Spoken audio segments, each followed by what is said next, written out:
سورہ شعراء کا بیان ہو رہا ہے، تو اس سلسلے میں اب 160 سے لے کے 175 آیات تک کی تفسیر ہوگی۔ پہلے تلاوت ہوگی۔ کذبت قوم لوط المرسلین اذ قال لهم اخوهم لوط الا تتقون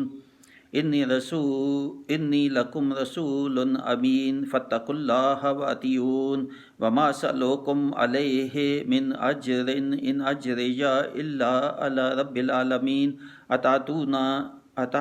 الذکران من العالمین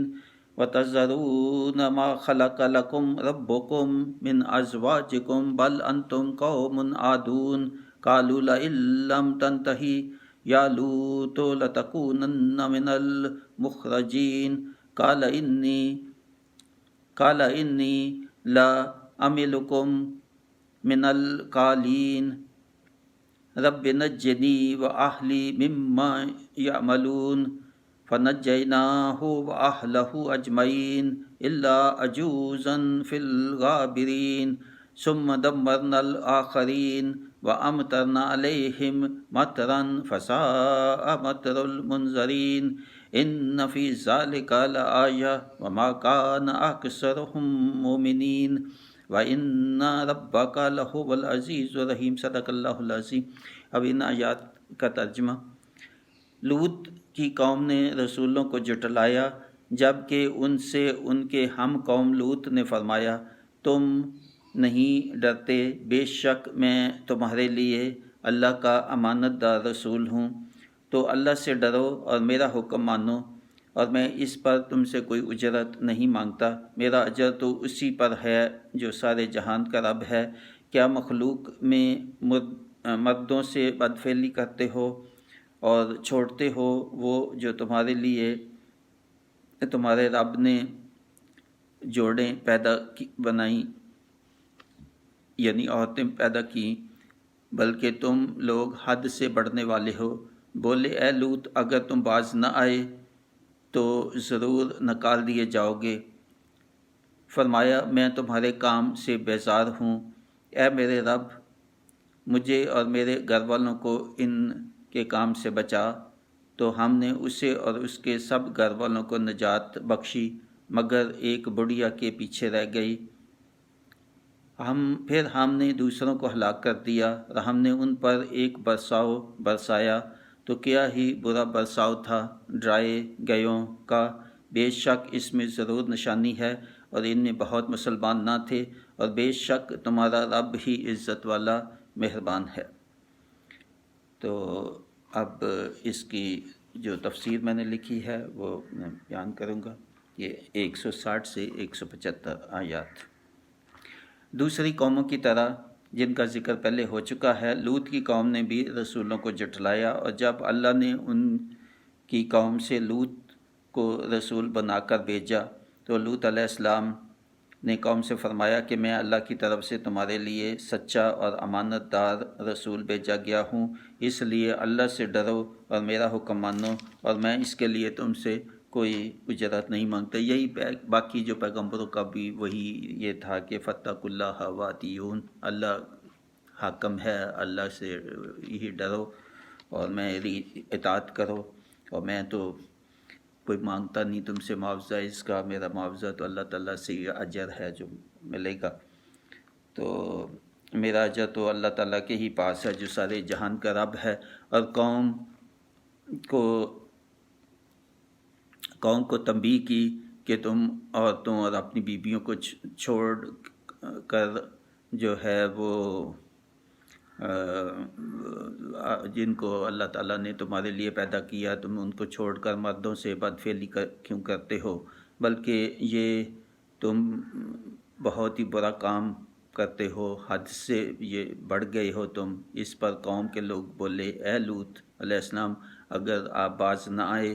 اور ہمیں اپنے کاموں سے روکنے کی کوشش کی تو ہم آپ کو اس شہر سے بھی نکال دیں گے۔ لوط علیہ السلام نے جواب دیا کہ میں تمہارے برے اعمال سے بیزار ہوں، اور اللہ سے انہوں نے دعا کی کہ اے میرے رب مجھے اور میرے گھر والوں کو قوم کے برے اعمال اور ظلم سے بچا۔ اللہ تعالیٰ نے دعا قبول کی اور لوط علیہ السلام اور ان کے گھر والوں کو قوم سے نجات بخشی۔ یہ جیسے حجت پوری کر دی، بہت ان کی کتنی لمبی عمریں تھیں ان کی بہت، تو جب آخر کار ان کو معلوم ہو جاتا تھا کہ اب یہ قوم ہدایت لینے والی نہیں، جنہوں نے ہدایت لینی تھی مان لعنت وہ لا چکے، تو پھر جیسے کہا کہ یہ حد سے اب بڑھ گئے ہیں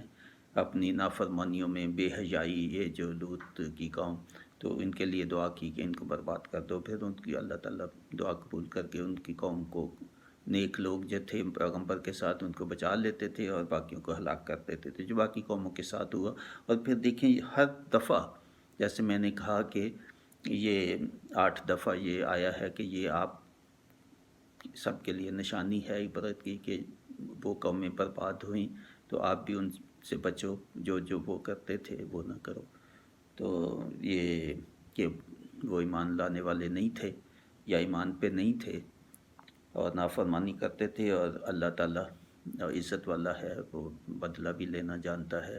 اور وہ رحیم بھی ہے جو نیک کام کریں گے۔ تو یہ پھر کیا ہوا اس قوم کے ساتھ کہ انہوں نے دعا کی کہ مجھے اور میرے گھر والوں کو ان کے ظلم سے بچا لو، اور اللہ تعالیٰ نے دعا قبول کی اور لوط علیہ السلام اور ان کے گھر والوں کو جو ہے وہ نجات بخشی، سوائے ایک عورت کے، جو وہ لوط علیہ السلام کی بیوی تھی، وہ نافرمان تھی، وہ جو ان کے دشمن تھے یا جو کفار تھے وہ ان کے ساتھ ساز باز اس کا تھا، اور جو ہے وہ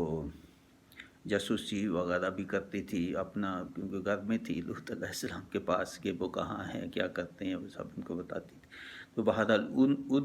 اس کو دیکھے لوط علیہ السلام اپنی بیوی کو نہیں بچا سکے کہ اللہ تعالیٰ نے کہا کہ وہ نافرمان ہیں،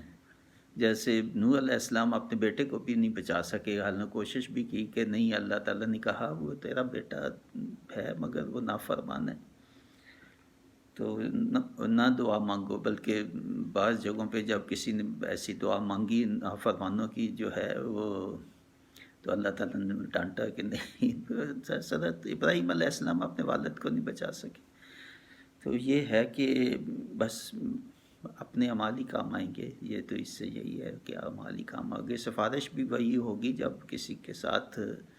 کوئی اور اچھے کام، نیک برائیوں کو نیکیوں سے ہی آپ دھو سکتے ہیں، اپنی برائیوں کو اپنی نیکیوں سے ہی دھو سکتے ہیں، ان کو رفع کر سکتے ہیں، یا توبہ سے، پھر توبہ کا مطلب پھر اصلاح کرنی، اصلاح کے بغیر توبہ نہیں ہے۔ کتنا آپ ساری زندگی آپ توبہ کرتے رہیں، اصلاح نہ کریں کوئی توبہ نہیں ہے۔ مگر قوم کے